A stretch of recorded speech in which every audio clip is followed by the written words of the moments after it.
कि जिन लोगों को अंबिया और अइम्मा की इस्मत समझ में नहीं आती, उनको ये बहस समझनी चाहिए कि आम इंसान को अल्लाह ने मासूम पैदा किया है, और चाहे उसके ऊपर आयत नाजिल हो या ना हो, कुरान नाजिल हो या ना हो, तौरात नाजिल हो या ना हो, सहीफ़ा कोई आसमान से नाजिल हो या ना हो, उसको हिफाजत करने वाले फरिश्ते मौजूद हो या ना हो, अपनी खिलकत के एतबार से अगर एक इंसान गैर मुनहरिफ जिंदगी बसर करता रहे तो वो दुनिया में जिस तरह मासूम आया है उसी तरह मासूम जाएगा। उसका दामन गुनाहों से आलूदा नहीं हो सकता। चे जाए कि जिन पर अल्लाह ने आयतें नाजिल की हो, कुरान नाजिल किया हो, फरिश्ते उनकी मदद के लिए हो, उनको मासूम आप न समझें।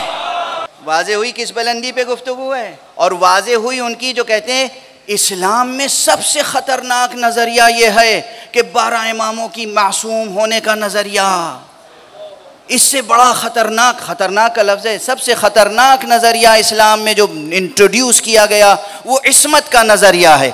इस्मत का नज़रिया फितरत का नज़रिया है, इस्मत का नज़रिया कुरान का नज़रिया है, इस्मत का नज़रिया शरीयत का नज़रिया है। शरीयत आई है इंसान की बुनियादी इस्मत की हिफाजत के लिए। अब मुझसे सुनो कि सबसे बड़ा खतरनाक नजरिया इस्लाम में कौन है? सबसे बड़ा खतरनाक नजरिया इस्लाम में यह है कि कातिल और मकतूल सब बराबर हैं, जालिम मजलूम सब बराबर हैं, गुनाहगार बेगुनाह सब बराबर हैं, जाहिल और आलिम सब बराबर हैं, फासिक और फाजिर सब बराबर हैं। ये वो बराबरी का नजरिया है जिसने मिल्लत इस्लामिया के चेहरे को रूह सियाह बना दिया है। ये वो नजरिया है, अमलन भी और नजरियाती एतबार से। क्या इस्लाम बनाया है कुरान से हटके और मुस्तफ़ा से हटके सल्लल्लाहु अलैहि वआलिहि वसल्लम। ये एक प्रोसेस है। आप लोगों ने नई सहाफ़त में एक लफ्ज़ बहुत सुना होगा, यूरेनियम की अफजूदगी, इनरिचमेंट ऑफ यूरेनियम, है ना। ये एक साइंस है, ये एक प्रोसेस है, इसका एक पूरा सेटअप है। तो आपके अंदर जो रूह है ना, नफ्स, ये आपके अंदर का यूरेनियम है। मिसाल है, मिसाल, अब बाद में मकतबी एतराज़ ना कीजिएगा। ये आपके अंदर, ये ज़मीन जो है इसके अंदर जो कुछ है ना सब आपके अंदर भी है। तो आपके अंदर भी एक यूरेनियम है। अच्छा, यूरेनियम की अफजूदगी से क्या क्या होता है? इंसानों को सिर्फ तबाह किया जाता है? नहीं, ये एक और नामाकूल और नाकाबिल कबूल और मकरूह और हराम अमल है। लेकिन यूरेनियम की अफजूदगी के साथ कितने इंसानी मसाइल हल होते हैं, तिब्बी मसाइल हल होते हैं, इंसानी ज़रूरत की चीज़ें वाज़े है ना, मुल्कों की रोशनियाँ हैं। अब ये और बात है कि कुछ ऐसे हैं दुनिया में जो चाहते हैं सिर्फ हमारा घर रोशन रहे, दूसरे घर तारीक रहें, तो वो दूसरों को काम करने नहीं देते हैं, वो एक अलग बात है। लेकिन समझ में आ रही है बात कि यूरेनियम की अफजूदगी से क्या क्या होता है? घर रोशन होता है, बीमारियाँ दूर होती हैं, अमराज का इलाज होता है, और ताकत बढ़ती है।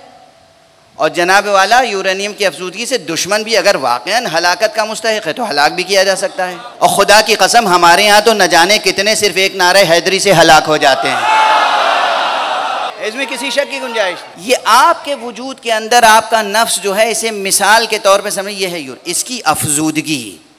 जैसे जैसे इसकी अफजूदगी होगी, एनरिचमेंट होगा, वैसे वैसे जुल्मतें कम होती चली जाएंगी और नूरानियत बढ़ती चली जाएगी। एक सफ़र है जो इखराज मिन अज़्ज़ुलुमात इला नूर, ये जुल्मतों से नूर की तरफ निकलते जा रहे हैं।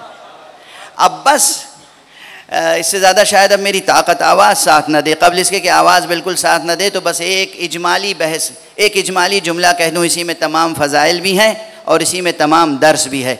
जब नफ्स इतना कवी हो जाए तो ये नफ्स ऐसा होता है जो साहिब नफ्स हो।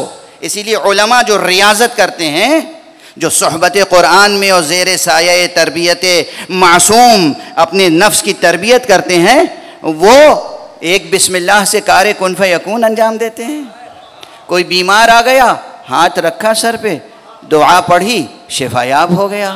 किसी के पास औलाद नहीं है, उसके लिए दुआ कर दी, अल्लाह ने औलाद दे दी। किसी के पास रोज़ी नहीं है, दुआ कर दी, उसका रोज़गार लग गया। किसी के पास घर नहीं है, दुआ कर दी, घर मिल गया। ये आप रोज़ाना देखते हैं अपनी निगाहों से।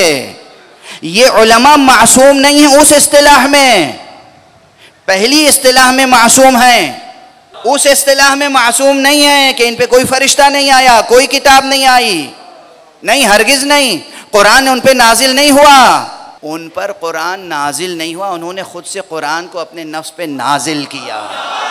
वो सोहबत कुरान में रहे, उन्होंने कुरान मजीद की एक एक आयतों को हिर्ज़ जाँ बनाया, विर्द जाँ बनाया, फिर हिर्ज़ जाँ बनाया, और फिर कुव्वत जाँ बनाया, नूर क़ल्ब बनाया, नूर ज़हन बनाया। लबों से सफ़र तय करके वो बात वजूद तक पहुँच गई। जब वो होता है तो फिर दुआ दे दी, हो गया। और अगर कोई दुश्मन आ गया, खुदा न खास्ता कभी कोई आरिफ किसी के लिए बद्दुआ करे, जब आम उरफा और मुत्तकी मोमिनीन की ये कैफियत है, तो मैं कैसे समझाऊं कि इमामुल मुत्तकीन, अमीरुल मोमिनीन, काइदुल गुर्रिल मुहज्जलीन, यासूबुद्दीन, नफ्स रसूल की क्या कैफियत होगी जब हमारे आपके तरबियत याफ्ता नफ्स में ये जौहर पैदा हो जाता है।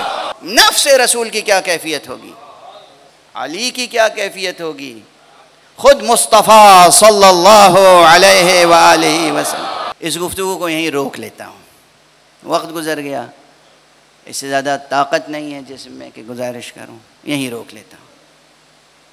इनका नफ्स नफीस मुहताज भी नहीं था कि एनरिचमेंट के प्रोसेस से गुज़रे।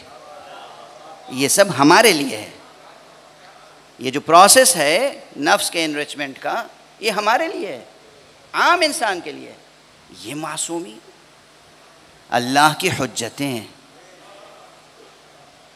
अब तसव्वुर कीजिए, बग़ैर मसाइब पढ़े हुए आँखों से आंसू बहते हैं और सरो सीना पीटने का दिल चाहता है इंसान। जो इस प्रोसेस से गुज़रने के मुहताज न थे, सिर्फ हमें प्रोसेस से गुज़रने का तरीक़ा सिखाने के लिए मुसीबतों पे मुसीबतें बर्दाश्त करते रहे।